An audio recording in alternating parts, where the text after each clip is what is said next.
நாடு முழுவதும் பல குற்ற சம்பவங்கள் நடந்துகிட்டே தான் இருக்கு. காவல்துறையினரும் விசாரிச்சுக்கிட்டே தான் இருக்காங்க. அது மாதிரியான பல குற்ற சம்பவங்களின் தொகுப்பு தான் நிகழ்தகவு.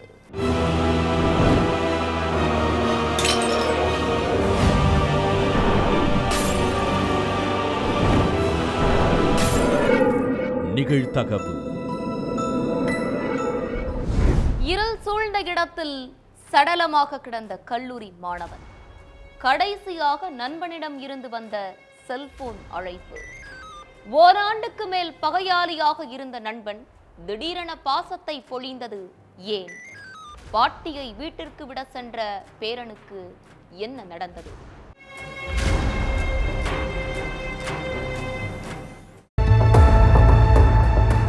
நடு ராத்திரி 12 மணி இருக்கும். கிராமமே அமைதியா இருந்துச்சு. அந்த நேரத்துல வெளியூருக்கு போயிருந்த ஒருத்தர் வீட்டுக்கு 2 வீலர்ல போயிட்டு இருந்தாரு. அப்போ ரோட்டோரமா ஒருத்தர் படுத்திருந்திருக்காரு. எவனோ ஃபுல் போதையில மட்டையாகி படுத்திருக்கான். எப்படியும் நம்ம ஊர்க்காரனா தான் இருப்பான், யாருன்னு பாப்போம்னு நினைச்சிருக்காரு. வண்டியை நிப்பாட்டிட்டு கிட்ட போய் பார்த்தவரு ஒரு நிமிஷம் கதி கலங்கி போயிட்டாரு. ஏன்னா அங்க அவர் பார்த்தது ஒரு டெட் பாடிய. கும் இருட்டுங்கிறதால இறந்து கிடந்தது யாருன்னு கூட கண்டுபிடிக்க முடியல.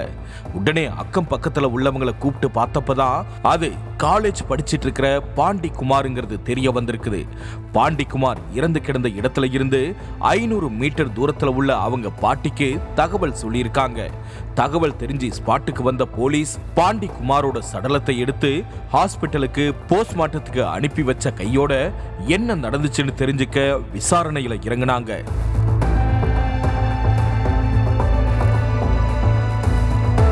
வீரபத்திரன் பட்டியல உள்ள ராஜபாண்டி மகன்தான் சந்தானம் என்ற பாண்டிக்குமார். மதுரையில உள்ள ஒரு பெரிய பிரைவேட் காலேஜ்ல BA செகண்ட் இயர் படிச்சிட்டு இருந்த பாண்டிக்குமாரோட பாட்டி புது சுக்காம்பட்டியில இருக்காங்க. இவங்க தன்னோட பேரன் பேத்திகளை பாக்குறதுக்காக புது சுக்காம்பட்டியில இருந்து வீரபத்திரன் பட்டிக்கு போயிருக்காங்க. திரும்ப அன்னைக்கு நைட்டு 10 மணிக்கெல்லாம் பேரன் பாண்டிக்குமார் கூட கார்ல புது சுக்காம்பட்டிக்கு போயிருக்காங்க. பாட்டி வீட்டுக்கு அடிக்கடி வந்து போயிட்டு இருந்தப்போ பாட்டி வீட்டு பக்கத்துல உள்ள கிஷோர் கூட பாண்டிக்குமாருக்கு பழக்கம் ஏற்பட்டிருக்கு. இவங்க எல்லோருமே ஒரே சமூகத்தை சேர்ந்தவங்க தான். கிஷோர் நத்தத்துல உள்ள ஒரு காலேஜ்ல படிச்சுட்டு வந்திருக்கான்.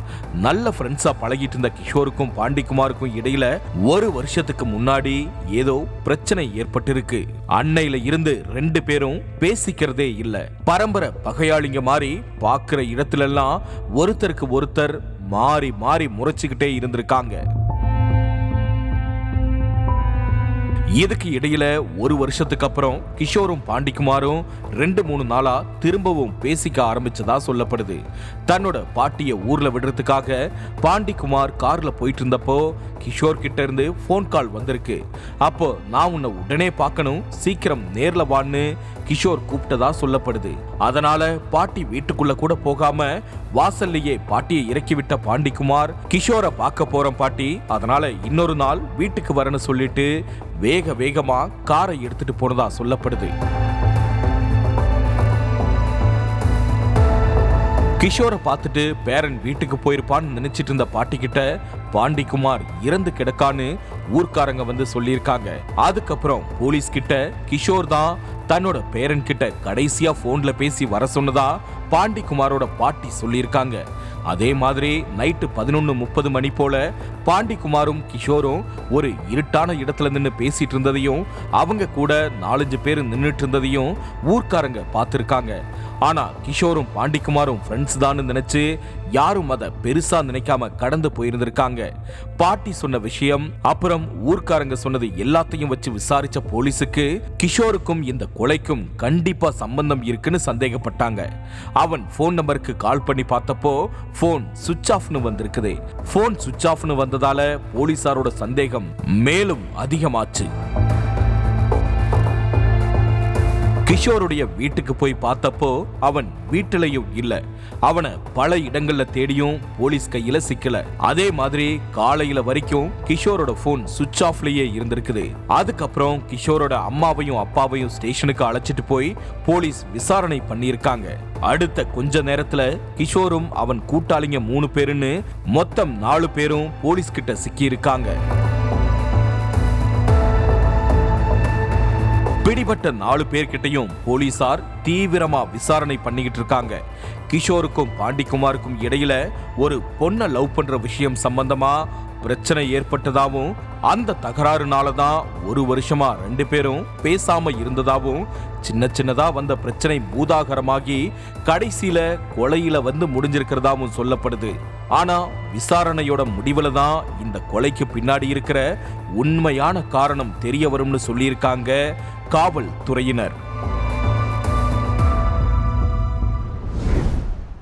4ஆம் வகுப்பு படிக்கும் மாணவிக்கு பள்ளி தாளாளரின் கணவர் பாலியல் தொல்லை.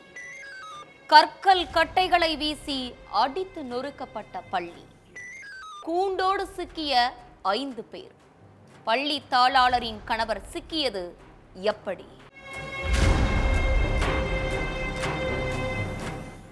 ஸ்கூல்ல நடந்த டிராயிங் காம்படிஷன்ல கலந்துகிட்ட 9 வயசு மகள் பிரைஸோட வீட்டுக்கு வருவான்னு எதிர்பார்த்துட்டு இருந்திருக்காங்க பெற்றோர். ஆனா காம்படிஷனுக்கு போன சிறுமி சோகத்தோட வீடு திரும்பி இருக்காங்க. மகள் சோகமா வந்ததை பார்த்த பெற்றோர், என்ன ஆச்சுமா, பிரைஸ் கிடைக்கலையா, சரி விடு, நெக்ஸ்ட் டைம் பார்த்துக்கலாம்னு சொல்லியிருக்காங்க. அப்போ சிறுமி எதுவுமே பேசாம சைலண்டாவே இருந்திருக்காங்க. டிராயிங் காம்படிஷன்ல பிரைஸ் கிடைக்காததுனால தான் மகள் சோகமா இருக்கா, கொஞ்ச நேரத்துல அவளே சரியாயிடுவான்னு பெற்றோர் அவங்க வேலையை பார்த்துட்டு இருந்திருக்காங்க. இரவு 7 மணி ஆகியும் சிறுமி ஸ்கூல்ல இருந்து வந்த மாதிரியே தான் இருந்திருக்காங்க. மக இப்படி இருக்க மாட்டாளே, என்ன ஆச்சுன்னு தெரியலையேன்னு பக்கத்துல போய் விசாரிச்சிருக்காங்க பெற்றோர். அப்பதான் மகள் ஏன் இப்படி சோகமா இருக்காங்கிற காரணமே தெரிய வந்திருக்குது. ஸ்கூல்ல ஒரு அங்கிள் என்ன பேட் டச் பண்ணினாருப்பா, தனியா கூப்பிட்டுட்டு போய் ட்ரெஸ் எல்லாம் கழட்டி ஏதோ பண்ணாரு, எனக்கு ரொம்ப வலிக்குதுன்னு சொல்லி அழுதுருக்காங்க சிறுமி. அதை கேட்டதும் பதறி போன பெற்றோர், எங்கம்மா வலிக்குது, தெளிவா சொல்லுன்னு கேட்டிருக்காங்க. சிறுமி சொன்னதை கேட்டு அதிர்ச்சி ஆனவங்க நேரா ஸ்கூலுக்கு கிளம்பி போய் சிறுமி சொன்ன விஷயத்தை கேட்டு பயங்கர சத்தம் போட்டிருக்காங்க. என்ன சார் சொல்றீங்க, அப்படியெல்லாம் எங்க ஸ்கூல்ல யாரும் பசங்க கிட்ட மிஸ்பிஹேவ் பண்ண மாட்டாங்க, உங்க பொண்ணு சொன்னதை தப்பா புரிஞ்சுக்கிட்டு வந்து சத்தம் போடாதீங்கன்னு கோபப்பட்டிருக்காங்க ஸ்கூல் மேனேஜ்மெண்ட்ல இருந்தவங்க. இது சரிப்பட்டு வராதுன்னு சிறுமியோட அப்பா போலீஸ்ல கம்ப்ளைண்ட் கொடுத்திருக்காரு. மணப்பாறையில இருக்கிற சிபிஎஸ்இ ஸ்கூல்ல 4வது படிக்கிற என்னுடைய மகளை யாரோ பாலியல் வன்கொடுமை பண்ணியிருக்காங்க சார்னு சொல்லியிருக்காரு. சரி, கம்ப்ளைண்ட் எழுதி கொடுத்துட்டு போங்க, இன்ஸ்பெக்டர் வெளியே போயிருக்காரு, வந்ததும் யாருன்னு கண்டுபிடிச்சு சொல்றோம்னு ஸ்டேஷன்ல இருந்த காவலர்கள் அலட்சியமா சொல்லியிருக்காங்க. அதனால ஆத்திரத்தோட உச்சிக்கே போன சிறுமியோட பெற்றோர், சொந்தக்காரங்க எல்லோரும் ஸ்கூலுக்கு போய் கையில கிடைச்ச கல் கட்டை எல்லாத்தையும் ஸ்கூல் மேல வீசி அடிச்சு நொறுக்கி இருக்காங்க. கொலை வெறியோட இருந்தவங்க ஸ்கூல்ல நிறுத்தி வச்சிருந்த காருடைய கண்ணாடி எல்லாம் சுக்கு நூறா உடைச்சு போராட்டத்துல குதிச்சிருக்காங்க.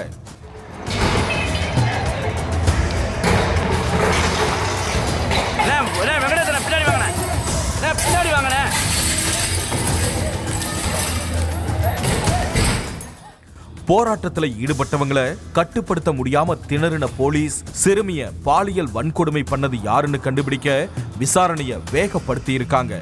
அப்போ ஸ்கூல் கரஸ்பாண்டன்ட் சுதாவோட கணவர் வசந்த்குமார் மட்டும் காவலர்கள் விசாரணைக்கு சரியா ஒத்துழைக்காம அங்க இருந்து கிளம்புறதுலயே குறியா இருந்திருக்காரு. அதனால போலீசாரோட சந்தேக பார்வை வசந்த்குமார் மேல திரும்பி இருக்குது. அடுத்து வசந்த்குமாரை தனி அறைக்கு கூப்பிட்டு விசாரிக்க வேண்டிய விதத்துல விசாரிச்சிருக்காங்க. அப்போதான் சிறுமி கிட்ட கேடுகட்ட வேலைகளை ஈடுபட்டது நான் தான் வசந்த்குமாரே அவனுடைய வாயால ஒத்துக்கிட்டான். திருச்சி மணப்பாறையில உள்ள சிபிஎஸ்இ ஸ்கூல்ல டிராயிங் காம்படிஷன் நடந்திருக்குது. அப்போ போட்டியில கலந்துகிட்ட 4ஆம் வகுப்பு படிக்கிற சிறுமிய வசந்த்குமார் நைசா பேசி தனியா அழைச்சிட்டு போய் பாலியல் சீண்டல்ல ஈடுபட்டிருக்கான். அதே ஸ்கூல்ல வசந்த்குமார் அறங்காவலராகவும் இருந்திருக்கான். கரஸ்பாண்டோட கணவர் வசந்தகுமார் தான் சிறுமிய பாலியல் வன்கொடுமை பண்ணியிருக்கான்னு தெரிஞ்சதும் சிறுமியோட சொந்தக்காரங்க, ஊர்க்காரங்க எல்லோரும் வசந்தகுமாரையும் கரஸ்பாண்டன்ட் சுதா எல்லோரையும் கூண்டோட தூக்காம நாங்க இடத்தை காலி பண்ண மாட்டோம்னு சொல்லி திருச்சி திண்டுக்கல் தேசிய நெடுஞ்சாலையில மறியல் போராட்டத்துல குதிச்சிருக்காங்க. அவங்கள அப்புறப்படுத்த முயற்சி பண்ண போலீஸ் கிட்ட, சார் நீங்க முதல்ல குற்றவாளிகளை அரெஸ்ட் பண்ற வேலையை பாருங்கன்னு சொல்லி கொந்தளிச்சிருக்காங்க.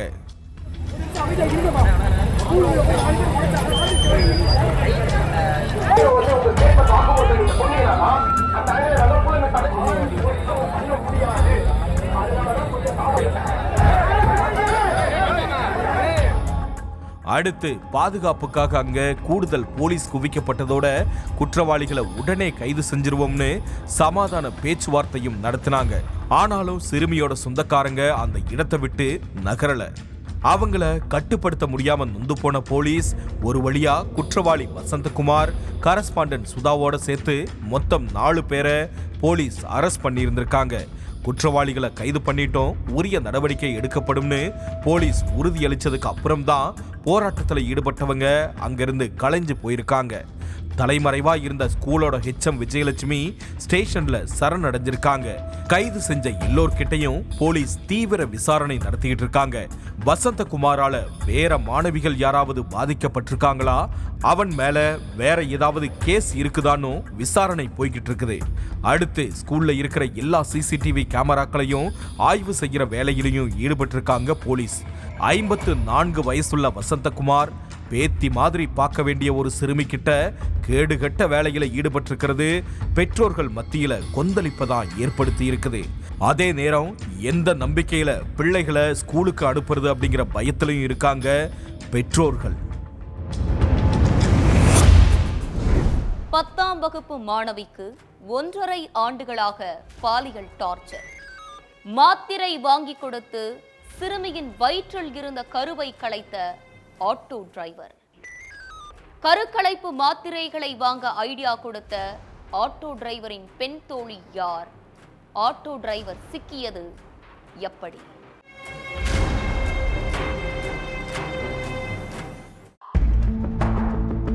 பத்தாவது படிச்சிட்டு இருக்க 15 வயசு சிறுமி ஸ்கூலுக்கு போகாம ரொம்ப சோர்வா வீட்டுல படுத்திருந்திருக்காங்க. அதை பார்த்து அவங்க அம்மா, என்னாச்சு ஸ்கூலுக்கு போகலையா, எந்திரிச்சு கிளம்புன்னு சொல்லி இருந்திருக்காங்க. அப்போ என்னால எந்திரிக்கவே முடியலம்மா, நான் ஸ்கூலுக்கு போகல, லீவு போட போறேன்னு சிறுமி சொல்லியிருக்காங்க. உடல் சோர்வு ஒரு பக்கம் இருந்தாலும் மகளோட முகத்துல ஒருவித படபடப்பும் கவலையும் இருக்கிறத கவனிச்ச தாய், ஸ்கூல்ல ஏதாச்சும் பிரச்சனையா, டீச்சர் யாராவது திட்டினாங்களா, சரியா படிக்கலன்னு டீச்சர் யாராவது அடிச்சாங்களா, ஏன் ஸ்கூலுக்கு போகாம இருக்கிறேன்னு கேள்வி கேட்டுக்கிட்டே இருந்திருக்காங்க. அதெல்லாம் இல்லம்மா, உடம்பு சரியில்லை, வயிறு வலிக்குது, அவ்வளவுதான்னு சிறுமி சொல்லியும், இல்ல மகள் பொய் சொல்றா, ஏதோ இருக்குது ஆனா மறைக்கிறான்னு அம்மாவுக்கு சந்தேகம் வந்திருக்குது. அதனால விடாம துருவி கேள்வி கேட்டுக்கிட்டே இருந்திருக்காங்க. ஒரு கட்டத்துல அம்மாவை சமாளிக்க முடியாத சிறுமி அடுத்து குண்டை தூக்கி போடுற மாதிரி நிறைய விஷயத்த சொல்லி அழுதுருக்காங்க. கோவை காரமடை சேரன் நகர்ல உள்ள ஆட்டோ டிரைவர் தௌபிக் உமர் நிறைய பள்ளி மாணவிகளை ஸ்கூலுக்கு கொண்டு போய் விடுறது வழக்கம். 21 வயசான தௌபிக் உமரோட ஆட்டோவில் தான் 15 வயசு சிறுமியும் ஸ்கூலுக்கு போயிட்டு வந்திருக்காங்க.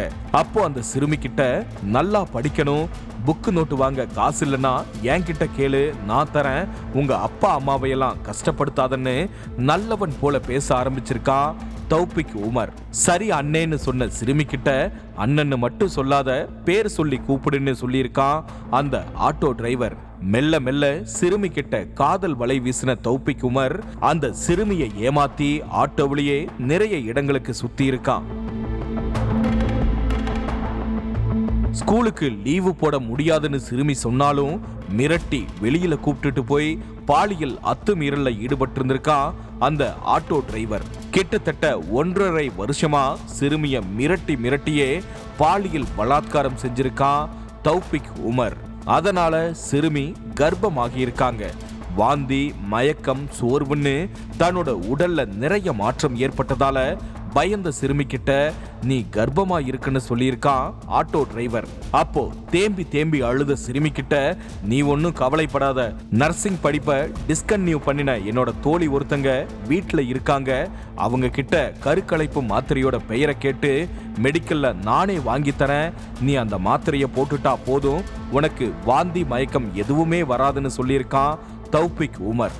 அப்போ பயந்து போன சிறுமி, மாத்திரை எனக்கு வேண்டாம்னு சொல்லி இருந்திருக்காங்க. மாத்திரை போடலன்னா நீ ஸ்கூலுக்கே போக முடியாது, உன் அப்பா அம்மா உன்னைய வீட்டை விட்டு விரட்டிடுவாங்கன்னு பயமுறுத்தி இருந்திருக்கான்.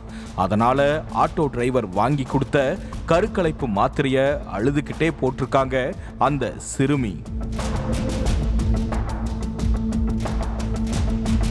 அடுத்து வீட்டுல வந்து படுத்த மாணவி கிட்ட என்னாச்சு, ஏன் சோர்வா படுத்திருக்கன்னு சிறுமியோட தாய் கேட்டிருந்திருக்காங்க. அப்பதான் மொத்த உண்மையையும் அழுதுகிட்டே சொல்லியிருக்காங்க சிறுமி. அடுத்து ஆட்டோ டிரைவர் தௌபிக் உமரை அலேக்கா தூக்கியிருக்காங்க போலீஸ். போக்சோ சட்டத்துல கைதாகி இப்போ ஜெயில கம்பி எண்ணிட்டு இருக்கான் அந்த ஆட்டோ டிரைவர். அதே நேரம் கருக்கலைப்பு மாத்திரை வாங்குறதுக்கு அக்கறையா உதவி செஞ்ச ஆட்டோ டிரைவரோட பெண் தோழி யாருங்கிறதையும் விசாரிச்சுக்கிட்டு இருக்காங்க போலீஸ். ஓடும் ரயிலில் 4 மாத கர்ப்பிணியின் முன்பு நிர்வாணமாக நின்று கொண்டு பாலியல் அத்துமீறல். தலைமுடியை வளைத்து பிடித்து தரதரவன இழுத்து சென்று காலால் எட்டி உதைத்த காம கொடூரன். சைக்கோவிடம் மல்லு கட்டிய கர்ப்பிணி. ரயில் கில்லர் சைக்கோவை போலீசார் தட்டி தூக்கியது எப்படி? ஏற்கனவே 2 முறை குண்டாஸ் பாய்ந்த கொடூரனை போலீசார் கண்காணிக்காமல் விட்டது ஏன்?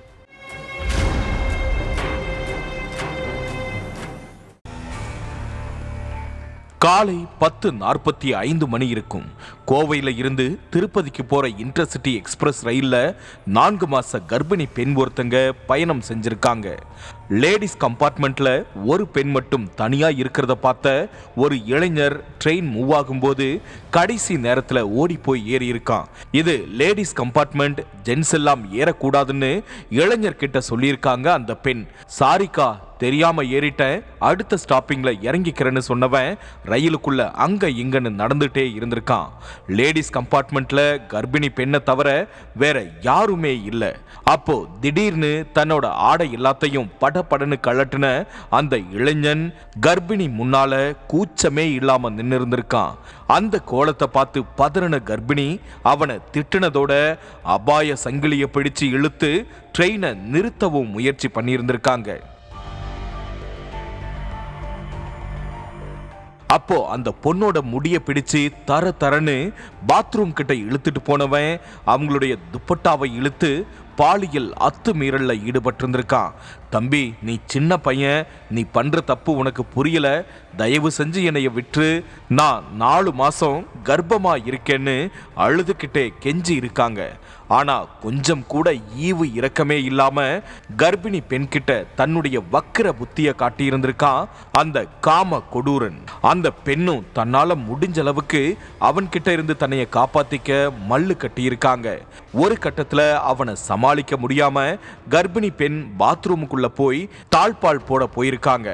அப்போ கர்ப்பிணியை இழுத்து கண்மூடித்தனமா அடிச்சிருந்திருக்கான் அந்த வெறி பிடித்த கொடூர சைக்கோ. படிக்கட்டுக்கிட்ட நின்றுட்டு இருந்த கர்ப்பிணிய அந்த சைக்கோ அடிச்சதால அவங்களுடைய வலது பக்க கை உடைஞ்சு போயிருக்குது. ஆனாலும் கடைசி வர அவன் கிட்ட மல்லு கட்டின கர்ப்பிணி ஒரு கையாலேயே கம்பியை பிடிச்சு தொங்கி இருந்திருக்காங்க.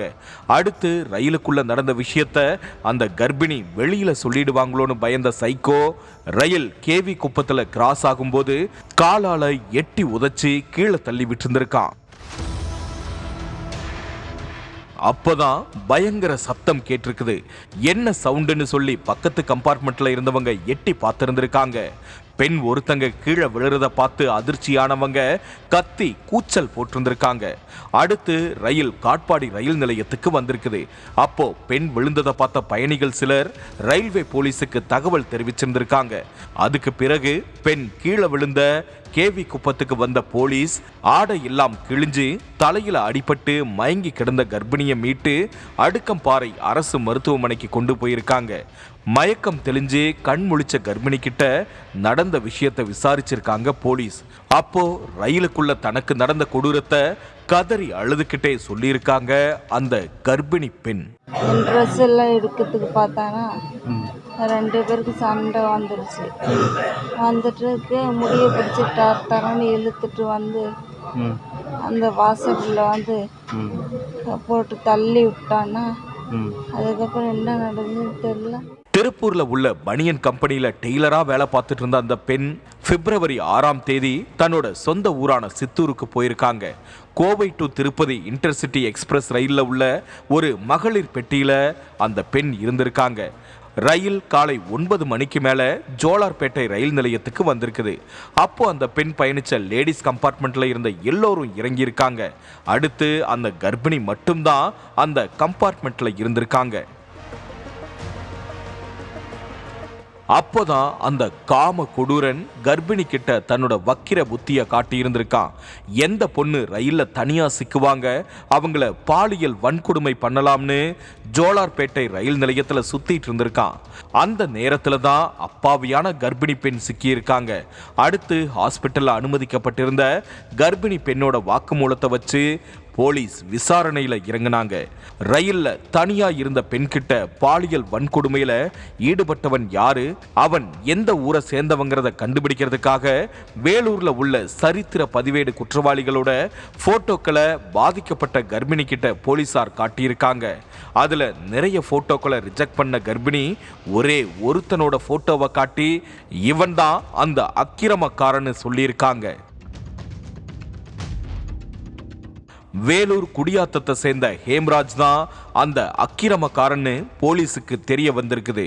இவன் கர்ப்பிணி பெண் கிட்ட மட்டுமில்ல, நிறைய கொலை கொள்ளை திருட்டுன்னு பல கேஸ்ல ஜெயிலுக்கு போயிட்டு வந்திருக்கிறது போலீஸ் விசாரணையில அம்பலமாகி இருக்கு. ஹேம்ராஜ் மேல ஏற்கனவே 2 குண்டாஸ் வழக்குகளும் இருக்கிறது தெரிய வந்துச்சு. 2022 காட்பாடி ரயில் நிலையத்துல ஒரு பெண் கிட்ட செயின் பறிச்சதோட அந்த பெண்ணை ரயில்ல இருந்து கீழே தள்ளி விட்டுட்டு தப்பிச்சு போயிருந்திருக்கான். ஹேம்ராஜுக்கு காட்பாடி டு ஜோலார்பேட்டை தான் மெயின் டார்கெட்டே. இந்த ஏரியாக்குள்ளதான் அவனோட பாலியல் அத்துமீறல், கொலை கொள்ளை இது எல்லாத்தையும் அரங்கேற்றுவானா. அதே மாதிரி 2024 ஆன்லைன் மூலமா சென்னை புளியந்தோப்பை சேர்ந்த தீபான்ற பொண்ணு கூட ஹேம்ராஜுக்கு பழக்கம் ஏற்பட்டிருக்குது. தீபா கிட்ட நல்லவன் போல நாடகமாடின ஹேம்ராஜ் தான் ரயில்வே எக்ஸாமுக்கு தயாராகிக்கிட்டு இருக்கன்னு கதையெல்லாம் விட்டிருந்திருக்கான். தேன் போல பேசின ஹேம்ராஜ தீபாவும் நம்பி இருக்காங்க. அதே நேரத்துல தீபாவும் ரயில்வே எக்ஸாமுக்கு தயாராகிக்கிட்டு இருந்திருக்காங்க.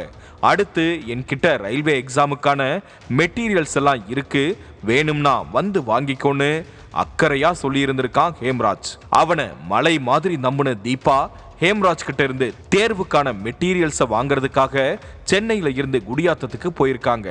இதுக்கு பிறகு திரும்பி வரவே மாட்டோம், நம்ம கதையை முடிக்க போறான்னு பாவம் தீபாவுக்கு தெரியாம போச்சு.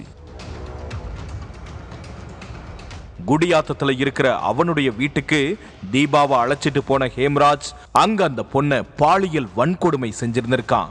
அது மட்டும் இல்லாம தீபாவை உயிரோட விட்டா போலீஸ்ல புகார் தெரிவிச்சிருவாங்கன்னு சொல்லி அந்த பெண்ணோட தலையில கல்லை தூக்கி போட்டு கொடூரமா கொலை பண்ணியிருந்திருக்கான் சைக்கோ ஹேம்ராஜ். பல வழக்குகள்ல சிக்கி சிறைக்கு போயிட்டு வந்த ஹேம்ராஜ் அடுத்தடுத்து கிரைம் செயல்கள்ல ஈடுபட்டிருந்திருக்கான். ஏற்கனவே 2 குண்டாஸ் வழக்குகள் இருந்தும் போலீஸ் ஹேம்ராஜை கண்காணிக்காம இருந்திருக்காங்க. அதோட விளைவுதான் 4 மாத கர்ப்பிணி பெண் ஹேம்ராஜால கொடுமையை அனுபவிச்சிருந்திருக்காங்க. கர்ப்பிணி கிட்ட பாலியல் சீண்டல்ல ஈடுபட்டு தலைமறைவா இருந்த சரித்திர பதிவேடு குற்றவாளி ஹேம்ராஜை கைது செஞ்சு போலீஸ் விசாரணை நடத்திக்கிட்டு வர்றாங்க. வீட்டுக்குள் அலறிய கணவன் மனைவி, ஓடி வந்து பார்த்த அக்கம் பக்கத்தினர், அரிவாளால் வெட்டி வீசிவிட்டு மின்னல் வேகத்தில் தப்பி சென்ற கயவர்கள் யார்? நடுராத்திரியில் நடந்தது என்ன?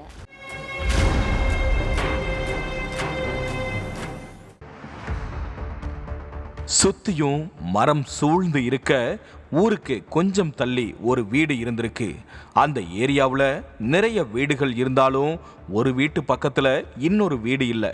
ஒரு வீட்டுக்கும் இன்னொரு வீட்டுக்கும் இடையில ரொம்பவே இடைவெளி இருக்கும். ஒரு வீட்டில் ஏதாச்சும் அசம்பாவிதம் நடந்தா கூட அடுத்த வீட்டுக்கு கேட்காது. நைட்டு 11 மணி இருக்கும். எல்லோரும் ஆழ்ந்து தூங்கிட்டு இருந்ததால மயான அமைதியா இருந்திருக்கு அந்த ஏரியா. அப்போ இருசக்கர வாகனத்துல வந்த ஒரு கும்பல் கண்ணை மூடி திறக்கிறதுக்குள்ள வீட்டுக்குள்ள அத்துமீறி புகுந்து தூங்கிட்டு இருந்த கணவன் மனைவிய அரிவாளால சரமாரியா வெட்டி இருந்திருக்காங்க. அப்போ அவங்க 2 பேருமே ஐயோ அம்மான்னு கதறி துடிச்சிருந்திருக்காங்க. கிட்ட வீடு எதுவும் இல்லைனாலும் நைட்டு நேரம்ங்கிறதால அவங்களுடைய அலறல் சத்தம் கொஞ்சம் தள்ளி இருக்கிற வீடுகள்ல உள்ளவங்களுக்கு கேட்டிருக்குது. ஆனா தெளிவா எதுவுமே கேட்கல. ஏதோ வித்தியாசமா சத்தம் கேக்குதுன்னு சந்தேகப்பட்டு அக்கம் பக்கத்துல உள்ளவங்க எட்டி பார்த்திருந்திருக்காங்க. அப்ப 4-5 பேர் வேக வேகமா ஒரு வீட்டுக்குள்ள இருந்து வெளியே வந்து 2 வீலர்ல தப்பிச்சு போயிருந்திருக்காங்க. இந்த நேரத்துல யார் இவங்க, அந்த வீட்டுக்குள்ள எதுக்கு போனாங்கிற குழப்பத்தோட வீட்டுக்குள்ள போய் பார்த்திருக்காங்க அக்கம் பக்கத்து வீட்டுக்காரங்க. அப்போ கணவன் மனைவி 2 பேரும் ரத்த வெள்ளத்துல துடிதுடிச்சிட்டு இருந்ததை பார்த்து அதிர்ச்சியில உறைஞ்சு போயிருக்காங்க. பதற்றத்தோடையும் பயத்தோடையும் போலீஸுக்கு கால் பண்ணி இன்ஃபார்ம் பண்ணியிருந்திருக்காங்க. கொஞ்ச நேரத்திலேயே போலீஸ் ஸ்பாட்டுக்கு வந்து பார்த்தப்போ மனைவி வசந்தி இறந்து போயிட்டாங்க. கணவன் திருப்பதி உயிருக்கு போராடிட்டு இருந்திருக்காரு. உடனே அவரை காப்பாத்தி ஹாஸ்பிட்டலுக்கு ட்ரீட்மெண்ட்டுக்கு அனுப்பி வச்சாங்க. அதே மாதிரி வசந்தியோட சடலத்தை கைப்பற்றி போஸ்ட்மார்ட்டத்துக்கு அனுப்பி வச்சாங்க. அதுக்கப்புறம் கணவன் மனைவிய கொலை பண்ணது யாரு, அவங்களுக்கு யார் கூடயாவது முன்விரோதம் இருக்கா, இது மாதிரி பல கேள்விகளுக்கு விடைகளை கண்டுபிடிக்க விசாரணையில இறங்குனாங்க போலீஸ். திருப்பத்தூர் மேற்கத்தியனூர் பக்கத்துல உள்ள கோப்புளியம்பட்டிங்கிற ஊர்ல திருப்பதி தன்னோட மனைவி வசந்தி கூட வாழ்ந்துட்டு வந்திருக்காரு. திமுக நிர்வாகியான திருப்பதி மற்றப்பள்ளி ஊராட்சி மன்ற துணைத் தலைவராகவும் பதவி வகிச்சிட்டு வராரு. மகன் வெளியூர்ல இருக்கிறதால கணவன் மனைவி மட்டும்தான் வீட்டுல தனியா இருந்திருக்காங்க. இத நல்லா தெரிஞ்சுக்கிட்ட யாரோதான் நைட்டு 11 மணிக்கு பிறகு வந்து 2 பேத்தையும் வெட்டி சாச்சிட்டு போயிருக்காங்க. திருப்பதிக்கு அரசியல்ல யாராச்சும் எதிரிங்க இருக்காங்களா, ஊராட்சி மன்ற துணைத் தலைவரா வேற இருந்திருக்காரே, அதனால ஊருக்குள்ள யார் கூடயாவது பிரச்சனை இருக்காங்கிற கோணத்துல விசாரணைய ஆரம்பிச்சிருக்காங்க போலீஸ். ஆனா அந்த ஆங்கிள் நடந்த விசாரணையில போலீஸுக்கு எந்த துப்புமே கிடைக்கல. யாரு கொலை பண்ணிருப்பா, என்ன காரணமா இருக்கும்னு தீவிரமா யோசிச்சுக்கிட்டு இருந்தப்பதான் போலீஸுக்கு இன்னொரு விஷயம் தெரிஞ்சிருக்குது. திருப்பதி வீட்டுக்கு முன்னாடி 70 சென்ட் இடம் இருந்திருக்குது. அந்த இடத்தோட ஓனர் 70 சென்ட் இடத்துலயும் பிளாட் போட்டு விற்கிறதா சொல்லப்படுது. வீட்டுக்கு முன்னாடி ஃபுல்லா பிளாட் போட்டா நாம எப்படி போயிட்டு வர்றது, 2 வீலர் கார் எல்லாம் போயிட்டு வர்றதுக்கு வழி வேண்டாமான்னு இடத்து ஓனர் கிட்ட கேட்டிருக்காரு திருப்பதி. தன்னோட வாகனமெல்லாம் போயிட்டு வர்றதுக்கு 12 அடி ரோடு போட்டு கொடுக்கணும்னு, அதுக்கான இடத்தை நானே வேணும்னா வாங்கிக்கிறனும் சொல்லியிருந்திருக்காரு. இது சம்பந்தமா திருப்பதிக்கும் அந்த இடத்தோட ஓனருக்கும் இடையில சின்ன சின்னதா தகராறும் ஏற்பட்டிருக்கு. ஆனா எல்லா பிரச்சனையையும் 2 பேருமே பேசி தீர்த்துக்கிட்டாங்க.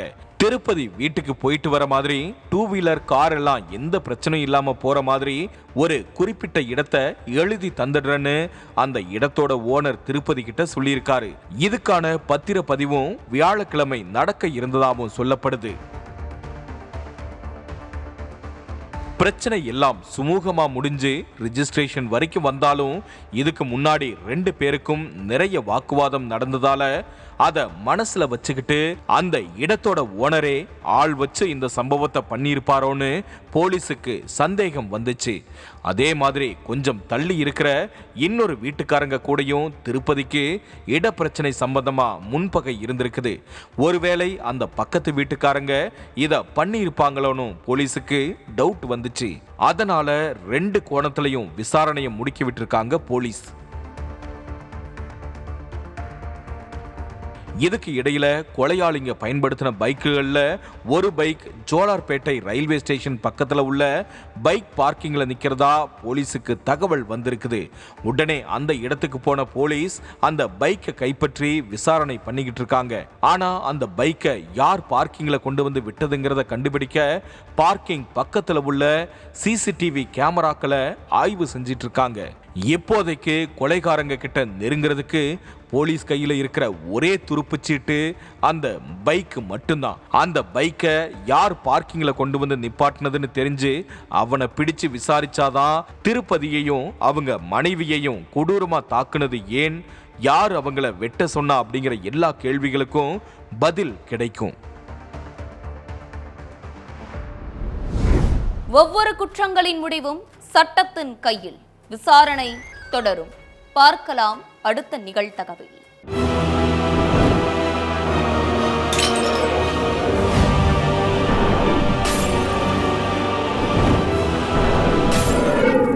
நிகழ்தகவு